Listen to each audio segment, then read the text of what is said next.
work. I've spoken to Sean Hernandez a few times. I've never been able to get a really straight answer regarding why is Homicide not in the ring on a regular basis. How come he's not, let's say, going for an X Division title or even the world title at this point in juncture? Yeah, man, that's a mystery to me too. You know what I'm saying? I mean, at the beginning they just had him there kind of like a cheerleader type thing, and I was like, bro, this guy can bring so much more. So that's not a question I could really answer. I know it's frustrated him. It's very frustrating to just be there and not being able to go. So I couldn't even tell you on that one.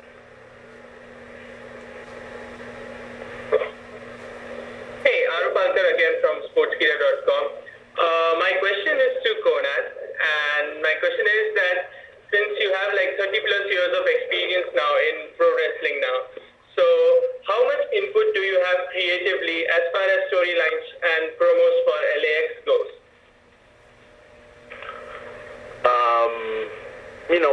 Pretty much whatever we want to do, they'll listen, and we've ran into a couple, because I like to push the envelope. We've ran into a couple of speed bumps here and there. You can't say this, you can't do that, but I kind of have a feeling we're going to be able to push it a little bit more with the new regime, and that's what I like to do. Just do something that hasn't been seen in a while or that nobody else is doing, so you can stand apart. And you know what I'm saying? So, they do listen to us creatively.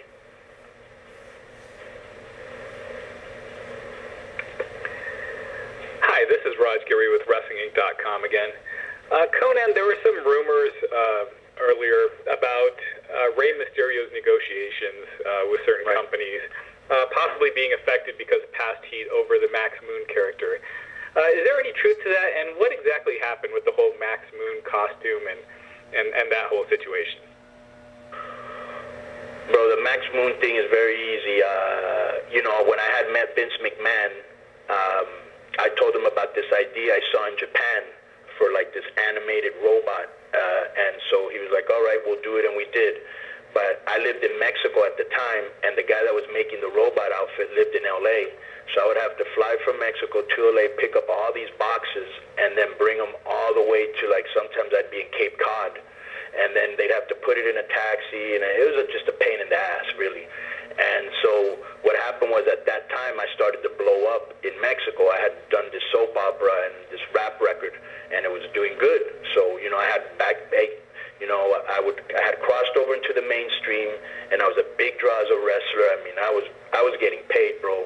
And so when I went to TV, I was like, bro, I'm the man in Mexico. Why am I coming to WWE? And so I just stopped going. And so basically, Paul Diamond, told Vince that he could fit into the outfit, and he could, so they gave him the persona. And from then, supposedly, I had this incredible heat. But when I've seen Vince backstage, he's like, hey, what's up, Konnan? I've Stephanie, everybody. When they don't want you there, bro, they let you know, and I know they've even stopped people from actually being in the dressing room. They've never done that to me. So I'm not sure if that heat is still there or what the deal is, but that's the story.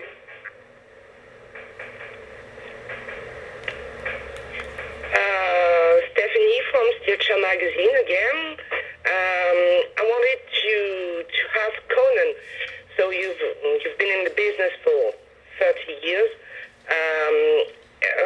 You talk about Bobby Heenan, and I wanted to ask you, is there a special moment, something, or a special people, someone you want to talk about with us, something a great remember, people that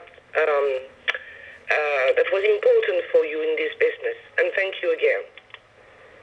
Yeah, there's too many to mention, way too many, from the great, crazy, this guy missed a lot, because he was a lot like me in that he said whatever he wanted to, which was Brian Pillman, Chris Benoit, and of course, my boy Eddy. And I knew when he was young, and he was training me in his backyard, and I was teaching him how to do weights. I knew back then he was going to be incredible. I never knew he'd be this incredible because when he was in Mexico, he was very shy. He was introverted. I never thought that personality that came out in WWE, I knew it was there, but I'd never seen it on the screen, so it was just great when he took it to the next level. One of probably my favorite scene of all time in wrestling is when him and Benoit won the belts and they were hugging in the middle. And I was like, wow, man, finally, these guys got rewarded because I know what they went through. But Eddie, especially, somebody's very hard for me still